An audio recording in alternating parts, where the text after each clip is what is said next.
So what's going on, guys? My name is Mr. Dalek JD, and the news and info for IW Zombies DLC 4 Beast from Beyond just keeps trickling in, and yesterday I was allowed to share early gameplay of the maps. If you missed that, I'll have that as an eye on your screen now in the top right, or link down below so you guys can go and watch over an hour of gameplay. But in this video, we're going to be talking about all the things that were mentioned yesterday on the Infinity Ward Zombies livestream, where Lee Ross spoke in detail and answered a ton of community questions about the Beast from Beyond, and more specifically about the super Easter egg and its details. You could tell from the way he was explaining it and what he said to us when we visited at the studios earlier in the week that they are incredibly passionate and very excited for us to get our hands on this super Easter egg content. And it's not simply just a new starting pistol. They've actually gone fully into making new versions of each map which plays slightly differently, and the Easter eggs will end slightly differently as well. Let me know if this is the super Easter egg you wished Black Ops 3 had down below in the comment section. If you're excited, drop a like rating. Let's jump into all the details. So Lee Ross actually sums it up pretty damn well and goes in to learn about the way that they deal with things and how the whole film idea plays into these maps.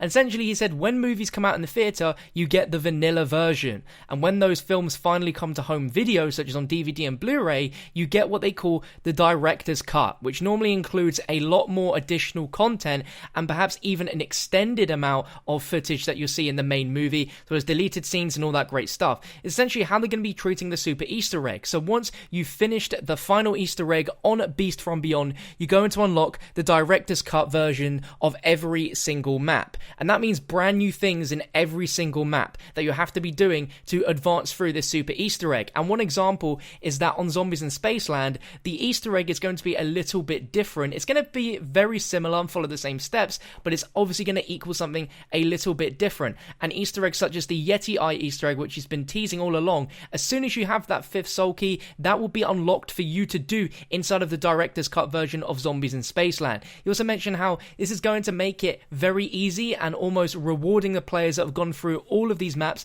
and done all of these main Easter eggs. And what that entails is that when you spawn into Spaceland, for instance, you're not going to get the normal starting pistol. Your starting pistol is going to be the Zap guns. You're also going to be given all perks, so you're going to be given a perkaholic as well as around about $25,000 in cash for you to use and open up the map. And you can play with people that don't have director's cut unlocked, and they can still see and of course benefit from you having all of this great stuff. So essentially, if you have friends that found it very difficult to complete the Easter eggs inside of all of the IW Zombies maps, then with director's cut you can literally guide them through the process and help them with these Easter eggs. And by completing each Easter egg in the main map, you're going to be earning a new thing towards the super Easter egg. It's not the soul key this time, it's going to be something different. And Lee mentions that you will need every single thing from all of these maps for the final battle. And the big hints that they were giving, even during the live streams with the clan tags, is that all the players in the game spout out the word Mephistopheles, which of course is known in German folklore as a demon. And he has been around for a very long time,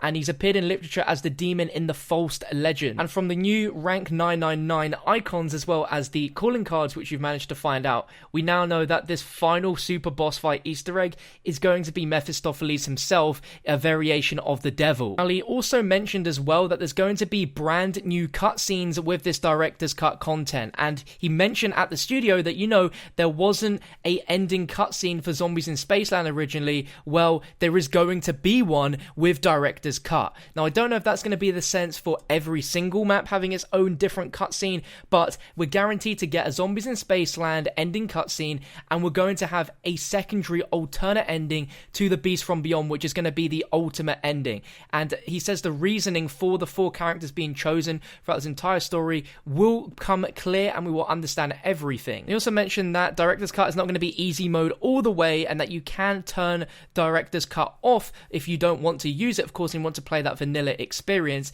And he mentions that the Beast from Beyond is going to be very tough, and he's very excited for us to get our hands on this new content and all the feedback and stuff. So what's interesting is when you get the perkaholic in these old maps, some of these old maps didn't have stuff like Deadeye Dewdrops or Change Choose, for instance, so that's going to make the game and map play a tiny bit differently, and it's going to complement that quite nicely. Now, Lee also reckons that it's going to take about 30 hours for us to complete the main Easter egg inside of Beast from Beyond, but that's not the thing that's important. The thing that we really care about is this super Easter egg, where we're going to have to be going through every single of the other maps, and this final boss fight is not going to be easy by any stretch of the imagination. So I'm really excited to see how this is going to go about and how this is going to actually perform inside of the game, because it sounds absolutely amazing. And he also mentioned that there's going to be new content arriving after DLC 4. He said it's going to be arriving around the time of the release of DLC 4 on PC and Xbox, which is exciting stuff. We don't know what the heck this is going to be. Some people are thinking perhaps this could be a 5th DLC. It could be possibly extinction maps returning. I don't think they'll do a brand new DLC as they, promised the 4 DLCs, and for some reason, I just don't feel they'll do a 5th DLC like that so soon, as it sounds like they've been putting all their time and effort into this mad amount of content. So to round up everything we know so far, and to basically generalize everything I've just mentioned, we're getting a director's cut, the super Easter egg, lobby music shuffle, new bounties, cryptids, and much more, which is really darn exciting. You can say whatever you want about IW Zombies, but you have to admit they have done an incredible job at trying to make this thing go out of a bang, and including a real thorough super Easter egg involving things on every single map